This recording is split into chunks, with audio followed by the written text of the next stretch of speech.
하나님 말씀을 보겠습니다. 히브리서입니다. 5장 12절에서 6장 2절 말씀입니다.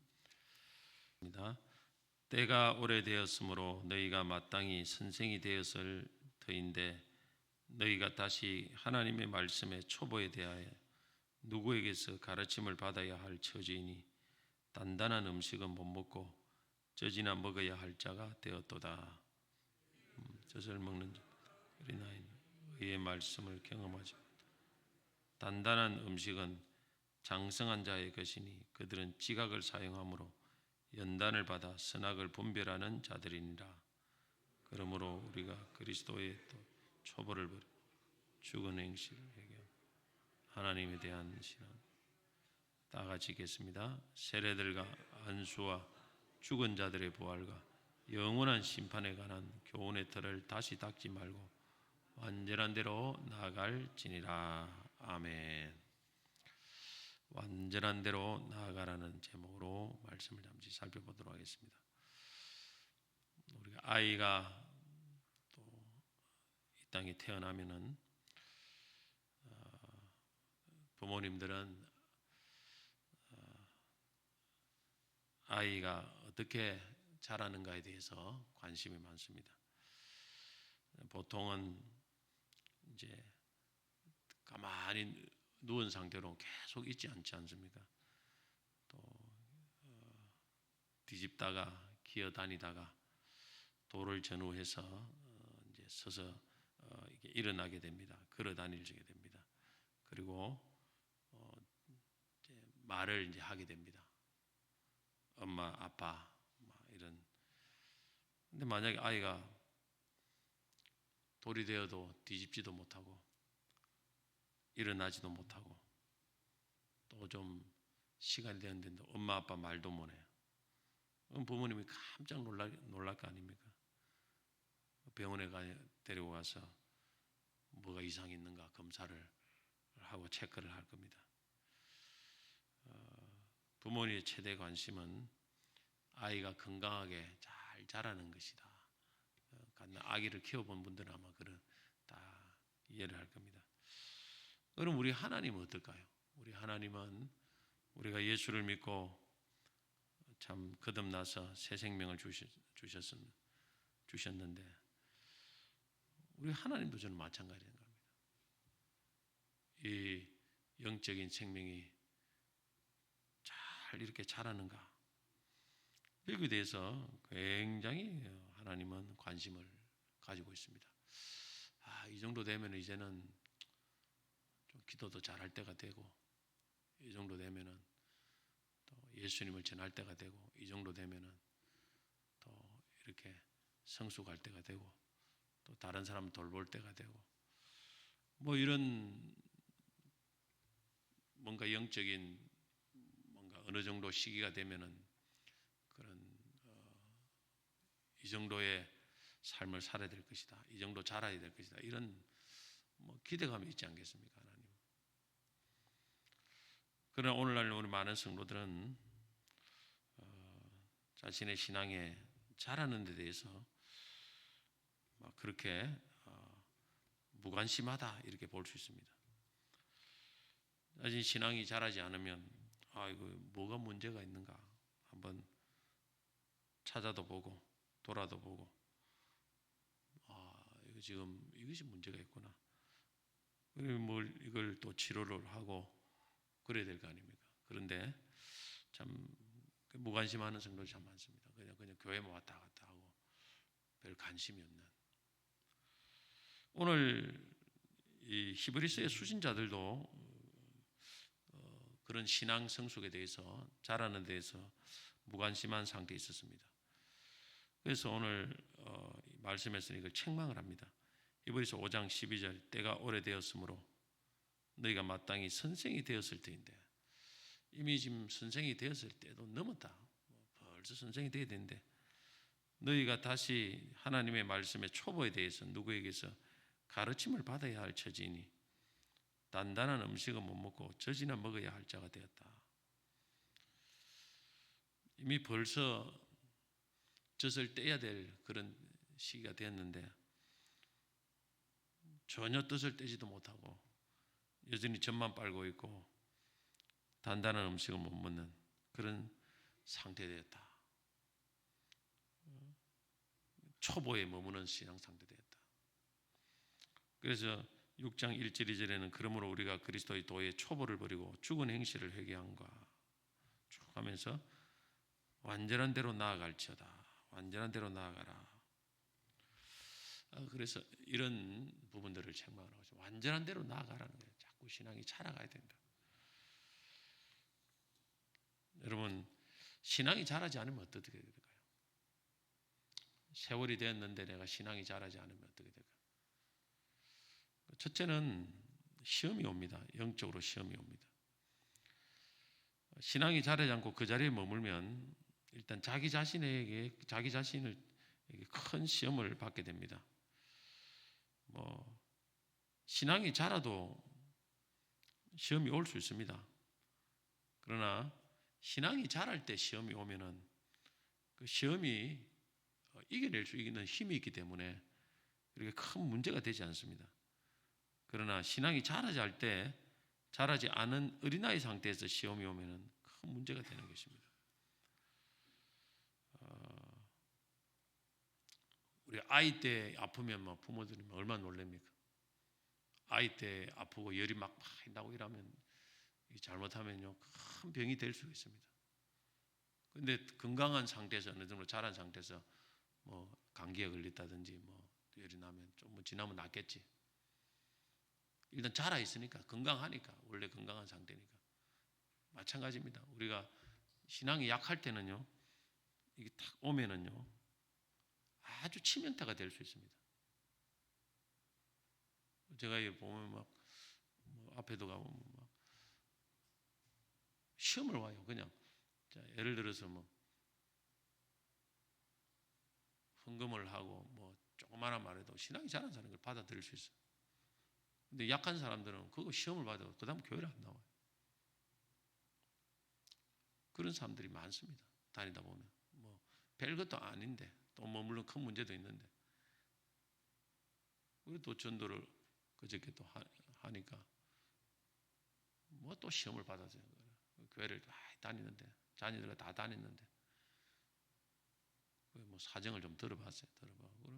그러면 다른 교회 다니면 안 되느냐 그러는데 다른 교회도 안 다니고 남편도 다니지 말라고 자식도 다 다니는데 못되신앙이도 다 안 다니고 완전 가정이 박살을 나버렸어요. 그 시험이 신앙이 약할 때 그런 거예요. 신앙이 강하면 그 교회가 큰 문제가 있으면 교회로 옮겨 다니면 된다. 하나님은 변치않는데 왜 한 사람 때문에 하나님을 버리려고 하느냐. 그럼 되느냐. 근데 신앙이 약한 사람은 그게 안 돼요. 딱 거기 꽂혀버려요. 그냥. 그게 또 시험이에요. 제가 볼 때는. 마귀가 그걸 또 시험을 하는 거라. 사람을 통해서 시험을 받게 해서 아예 하나님을 버려버리고 온 가정이 예수를 다 떠나버리고 다시 돌아올 생각도 하지 않고. 그래서 시험이 약할 때는 참 그게 약합니다. 이해가 안 돼요. 사람들이 생각을 해야 되는데 생각을 못 해요. 너무 단순해요. 어린아이처럼. 그런 거 안 봅니까 여러분? 그래서 여러분 약한 사람들 할 때 잘 이렇게 부드럽게 해야 돼요. 그냥 시험이 없도록 실족시키지 않도록. 그래가지고 주일학교 때 떠나 그래가지고 돌아오지도 않고 교사들도 잘해야 돼요. 잘 사랑으로 하고 정말 잘해야 되는데 그건 한두 사람이 아니에요. 그런 사람 만나보면 그래가지고 그렇다 저래. 물론 또 자신에게 문제가 있는 경우도 있어요. 사실은 자신에게 문제가 있는 경우도 참 많아요. 근데 그 약한 사람은 그걸 볼 수가 없어요. 분별력이 없기 때문에. 오늘 히브리 수신자들이 바로 그런 상황입니다. 그들이 시험이 왔습니다. 그 당시에 초대교회에는 유대인들 성도들이 개종하여 주를 이루었는데 이들이 이제 복음의 진리에 대한 이해가 부족하기 때문에 유대교와 기독교의 차이를 인식하지 못했습니다. 그래서 기독교는 믿음과 복음 아닙니까? 예수의 피고 믿음으로 구원을 받는데 이들은 구약 시대부터 희생 제사와 율법 준수라는 외형적 종교 행위를 유지하고 있는 유대교 거기에 여전히 벗어나지 못하고 다시 유대교로 돌아가는 그런 상황이 발생한 거죠. 거기다가 이제 외부에 시련과 박해가 많이 있었습니다. 로마가 막 이 기독교를 박해하니까 뭐 개종을 하니까 더 힘들어져요. 예수 믿고 들어왔는데 오히려 더 힘들어지는 거예요. 그러니까 아이고 유대교 기독교 뭐 차이가 뭐 있냐 뭐 그냥 유대교 다시 돌아가자. 이래가지고 많은 사람들이 배교를 하는 거예요. 이게 신앙이 약하니까 그런 거예요. 신앙이 약하니까 이게 뭐 제대로 분별이 안 돼. 그럼 뭐 한마디로 지금처럼 말하면 막 교회를 떠나는 거예요. 신앙이 약하니까. 조금만 시험이 오고 문제가 되지만 그래서 어느 시기가 되면 빨리 신앙을 성숙시켜야 돼요. 공부를 해가지고 그냥 가만히 교회만 있다가 그냥 왔다 갔다 하다 보면 어느 순간에 떨어져 버립니다. 그 시험이 또 안 올 수도 없어요. 보면 꼭 시험이 오게 돼 있습니다. 사람들이. 그래서 젖만 먹이고 막 이게 처음에는 그러지만은 어느 정도 되면 이 말씀으로 양육을 해야 돼요. 양육을. 주일학교도 마찬가지입니다. 양육을 해야 돼요. 뭐 밥 사주고 처음에 피자 사주고 뭐 이 계속 할 수 없잖아요. 이거 몇 년을 계속 할 수 없잖아요. 결국 떨어집니다. 결국 떨어져요. 그런 사람. 초장에 딱 오면 처음부터 잘해주지만은 복음을 다시 전하고 말씀을 체계적으로 가르치고 다 이걸 성숙시켜야 돼요. 그래야 자기가 영적으로 독립이 되도록 만들어야 이 사람이 자기 발로 이렇게 딱 정착을 합니다. 그걸 우리 구역에서도 해줘야 되고 체계적으로 모든 부서에 다 해줘야 돼요. 적어도 초등부 이상만 되면 체계적으로 이걸 만들어서 어른하듯이 쫙 이렇게 해줘야 됩니다. 신앙을 성숙시켜야 돼요. 그거 외에는 다른 길이 없습니다. 요즘은 이제 어느 교회도 막론하고 30, 40대가 다 이게 약해요. 옛날에는 30대 이상 되면 다 뭐 봉사하고 섬기는데 요즘은 어느 교회가 막 30, 40대가 이제 20대 청년처럼 그렇게 해요. 그게 다 섬김을 받으려고 하고 자기들끼리 막 교제만 하려고 하고 그리고 50대 이상 사람들이 다 섬기고 30, 40대는 애들처럼 그냥 다 이렇게 이런 지금 추세예요. 지금 이 신앙을 성숙시켜야 돼요. 가정밖에 모르고 뭐 집밖에 모르고 교회를 등한히 하고 옛날에는 안 그랬지 않습니까? 애기를 얻고 다 그렇게 교회를 하면서 이렇게 했는데 이 신앙이 성숙이 안 돼요. 그래서 이게 결혼하기 전에 신앙을 진짜 믿음을 굳게 세우지 않으면 결혼하면은 애 놓고 뭐 제대로 예배도 못 드리고 애 키운다고 기도도 못 하고 신앙 다 까먹어버리고 그리고 그냥 10년 흘러가 버려. 10년 흘러가 버려. 뭐 제대로 일꾼이 세워지지 않는다는. 그래서 우리가 신앙을 잘 이렇게 성숙이지 않으면 시험이 오게 됩니다. 반드시 오게 되어 있습니다. 시험은 안 올 수가 없어요. 그래서 그 이겨내기 위해서는 미리미리 준비를 해야 됩니다. 지금 물질주의, 세속주의, 이념, 뭐 우리나라도 얼마나 복잡합니까? 교회도 막 다양한 교회가 너무 많기 때문에 이거 잘못해 놓으면 분별을 못 해요. 뭐가 잘못된지 못된지 모릅니다. 조금 잘해주면 뭐 좀 편안하게 해주면 그게 좋은 교회인 줄 알고 그냥 가서 그냥 있고 이러니까 만년 그냥 젖만 빨고 있는 거예요. 만년 젖 빨 데가 없는가 그런 데만. 이거 참 비극입니다. 비극. 또 신앙이 자라지 못하면 주위 사람들의 불편을 많이 줍니다. 한 아이가 자라지 못하면 애처럼 노릇하면 그 애를 더 보려고 막 엄마, 아빠, 할아버지, 할머니, 외할머니 하라 이 총동원을 해서 돌봐야 안 됩니까? 마찬가지로 그 한 자라지 않는 그 성도를 돌보면 그 여러 성도들이 돌봐야 그게 제대로 돌볼 수 있지. 1대1로 참 돌보기도 어려워요. 어지간하게 잘 돌보지 않는 사람은. 그래서 주위 사람들에게 큰 불편을 주고 아이가 너무 영적인 아이가 너무 많으면 교회가 힘이 없어요. 너무 아이가 많고 돌볼 사람은 없기 때문에 그 어린이집 같은 교회가 되는 거예요. 어린이집 같은 교회. 일꾼이 없어요. 일꾼이. 많은 교회들이 다 이런 탄식을 합니다. 일꾼이 많이 없다. 큰 교회도 마찬가지입니다. 큰 교회도 한 2,000명 되는 교회도 가보면 뭐 출석이 사람이 없다고는 일꾼이 없다. 이게 왜냐하면 잘하질 않으니까 자꾸. 그리고 또 하나님께 영광 돌리지 못합니다. 잘하지 않으면 세상에 나가서 하나님께 이름에 욕 먹고 타이틀은 뭐 탁 잘 달아놨어요. 뭐 권사 해가지고 그래놓고 뭐 행동은 집사보다 못하고 뭐 일반 성도보다 못하고 되니까 이 사람들이 전부 손가락질하는 거예요. 손가락질하고 뭐 누구 있다. 제가 뭐 주일에 말했듯이 사람들 유심히 살피지 않습니까? 아, 저 사람이 이제 말을 살피고 사람들은 항상 이 성도들의 그 모습을 보면서 세상 사람들은 흠을 자꾸 잡으려고 합니다. 여러분들 보면 뭐 지도자의 흠을 잡으려고 하듯이 이 공인이 되면 흠을 자꾸 잡으려고 해요, 사람들. 세상 사람들이 예수 믿는 사람들 보고 항상 그렇습니다. 진짜 잘하지 않으면 칭찬 안 해요. 왜냐하면 굉장히 기대감을 놓게 있기 때문에 이 정도의 성숙이 돼야 된다는 이런 글이 있기 때문에 성을 내보세요. 누구한테 성을 내고 막 말 한마디 잘못해보면 그냥 금방 전도물이 닦입니다. 그래서 어떤 시골 교회도 한 중직자 때문에 뭐 많이도 안 해요. 한 사람만 잘못하면 온 동네 사람들이 교회를 욕하고 교회를 오지 않는다. 그런 이야기를 제가 들어본 적이 있습니다. 딱 한 사람 때문에. 동네 시골 동네는 가면 뭐 소문이 잘 나지 않습니까? 어느 집에 숟가락까지 모이는 거 다 아니까 그 한 사람 뭐 중직자가 교회에서 뭐 고춧가루 뿌리대리면 뭐 전도 되겠습니까? 그 교회 가지 말라. 암만 다려도 안 되는 거예요. 이게 신앙 성숙이 이리 중요합니다, 여러분. 잘해야 됩니다. 잘해서 섬기는 자가 되고 또 정말 그리스도의 향기를 드러내는 완전한 자로 잘 나아가라. 자, 우리가 나아가야 될 완전한 곳이 어딜까요? 완전한 게 나아가라겠는데 그냥 단순히 열심을 말하는 것만 아닙니다. 물론 열심도 중요하지만은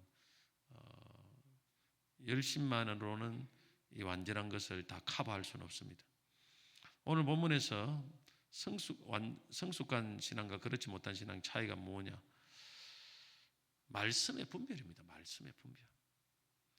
자, 13절 14절 히브리서 5장 보면 대저 젖을 먹는 자마다 어린아이니 의의 말씀을 경험하지 못한 자요 단단한 식물은 장성한 자의 것이니 지각을 사용함으로 연단을 받아 선악을 분별하는 자들이다. 자, 하나님 말씀을 지각을 사용합니다. 그래서 연단을 받습니다. 이거 분별하면 연단을 받아서 선악을 분별하는 자들이다. 자, 우리가 하나님 말씀에는 뭐 적과 같이 그냥 꿀떡꿀떡 삼켜버리면 되는 말씀이 있습니다. 뭐 앞에는 신앙의 초보죠. 세례, 부활, 영원한 심판, 뭐 간단하지 않습니까? 예수 믿으면 구원받는다. 꿀떡 삼켜버리면 믿으면 되죠. 그런데 하나님 말씀에서는 그렇게 쉽게 삼킬 수 없는 말씀이 있습니다. 단단한 말씀이 있습니다. 그 말씀에 우리가 싫어하는 말씀이 있습니다. 뭐 거룩, 순종, 헌신, 회개, 뭐 사명, 자기 부인, 십자가. 이게 간단하지 않아요. 그리고 원수 사랑. 아주 먹기 힘듭니다. 그리고 하나님의 이 고난, 전혀 내가 생각하지 못하는, 내가 고난 당할 만한 이유가 없는데 고난 당하는 고난. 단단한 것입니다. 이것은 이빨이 있어야 됩니다. 지각입니다. 영적인 지각은 이빨과 같은데 이것을 통해서 분별을 잘 해야 됩니다. 하나님이 나를 향한 뜻이 뭐냐? 절대 쉽지 않습니다. 그래서 이 분별력이 신앙의 성숙이에요. 분별력. 분별을 잘 해야 돼요. 그러면 그걸 통해서 하나님 뜻을 분별하고 선택을 잘 해야 돼요. 아, 이런 것이 하나님 뜻이구나. 이런 가운데. 그래서 그걸 가지고 분별 선택. 이걸 잘 해야 됩니다. 아, 뭐가 오면 이것은 지금 사단이 지금 시험하는구나. 내가 반응하면 안 되지. 하나님 기도해야 되지. 지금 기도해야 될 때구나. 누가 다른 사람이 내가 하지도 않는 일을 갖다 소문을 퍼뜨리고 다녀. 열받지 않습니까? 분별력 없는 사람은 그냥 어린아이거들은 그냥 그대로 반응합니다. 1차원적으로. 뭐 너희가 그냥 따지고 막 싸움을 하고 분란을 만들고. 근데 지각이 분별한 사람은 이게 지금 하나님이 이게 시험하는 거구나. 내가 이 시험에 넘어가면 안 되지. 기도해야 되지. 저 사람을 위해서 기도해야 되지. 그렇게 하면서 기도하면서 풀어내는 거예요. 관계를 풀어내는. 그러면 교회가 얼마나 든든하게 세워지고 마귀 같으면 한 길로 다 7길로 떠나지 않습니까? 절대 간단하지 않습니다, 여러분. 나에게 어떤 것이 주어졌을 때 내가 이걸 어떻게 할까? 이런 게 굉장히 많아요. 그때그때마다 하나님이 나를 향한 뜻을 분별해야 돼요. 갑자기 큰 고난이 닥쳤어. 이해를 못해요. 이해 못하는 게 정상입니다. 뭐 이해할 수 있는 것도 있고 안 되는 것도 있어요. 이해 못하는 것도 참 많습니다. 그럼 어떻게 해야 되겠습니까? 하나님 원망해야 되겠습니까? 지각 인상 분별할 거 아닙니까? 내가 알지 못하는 것도 하나님 주권을 생각하고 또 그 가운데서 찬양하고 또 이걸 통해 또 합력의 선을 이루시는 하나님을 생각하면서 이거 분별이에요, 분별. 그래서 내가 원망하는 것보다 찬송하고 다른 거 사람을 갖다 뭐 하는 것보다 기도하고 이게 성수가 아니겠습니까? 성수가 아니겠어요? 1차원적으로 그냥 본능적으로 반응하면 안 됩니다. 하나님이 무슨 뜻이 있구나. 그 뜻을 발견해야 되죠. 하나님의 말씀을 통해서. 그래서 우리가 계속 묵상을 훈련해야 됩니다. 묵상 훈련해야 돼요. 큐티 훈련, 묵상 훈련, 나눔 훈련 계속 이렇게 해야 돼요. 그걸 통해서 성숙을 해야 돼요. 그래 성숙이 되면은 다른 사람들의 문제를 풀어줄 수 있습니다. 딱 들어보면은 이 사람을 향한 하나님의 뜻이 뭔가 지혜가 있어요. 그래서 지금 이때는 이렇게 하는 게 좋을 것 같다. 이때는 저렇게 하는 게 좋을 것 같다. 그렇게 하면서 다른 사람을 도와줄 수가 있습니다. 이게 연단을 많이 받아가 수많은 케이스 있지 않습니까? 제가 이번에 또 어떤 우리 성도가 병이 걸려서 의사한테 진단을 받는데 나는 우리 대한민국의 최고 유명한 의사들한테 찾아다니면서 서울대 세브란스 오만 진단이 다 틀려요. 나는 그런 건 또 처음 봤어요. 한국에서 다 내놓으라는 근무원에서 최고의 의사인데도 각 의사마다 진단이 다 틀린 거야. 이거 어디에 그러면 맞춰야 되겠습니까?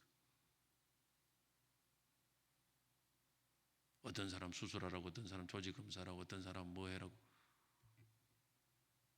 제가 이걸 보면 이게 참 여러분 참 꼭 병이 있을 때 기도 많이 하고 가셔야 돼요. 기도 많이 하고 하나님한테 좋은 의사를 만나게 해달라고 기도해요. 그게 만약에 이 다 틀리기 때문에 진단이 이게 진짜 함대만 가서 잘못하면 막 그대로 해가지고는 이게 큰일 나겠구나 생각이 많이 들었어요. 최고 뛰어난 의사들인데 대한민국에서. 그래서 여러 군데 해보고 영적으로도 마찬가지예요. 누가 한 사람 말만 들으면 안 돼. 이게 사람마다 하나님 복잡한 것은 분별하기 보통 힘든 게 아니에요. 하나님 뜻은 너무 쉽게 생각하지만 안 됩니다.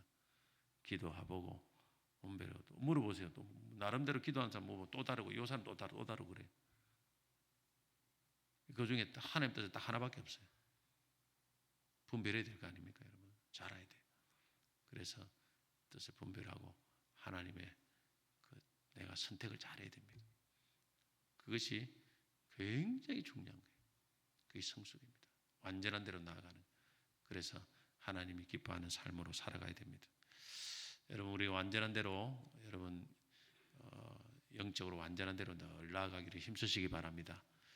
그래서 늘 하나님 앞에 실수하지 마세요. 최대한 내가 잘못 선택하는 이런 우를 범하면 안 됩니다. 그러면 자꾸 길이 꼬여요. 길이 꼬이고 둘러가게 됩니다.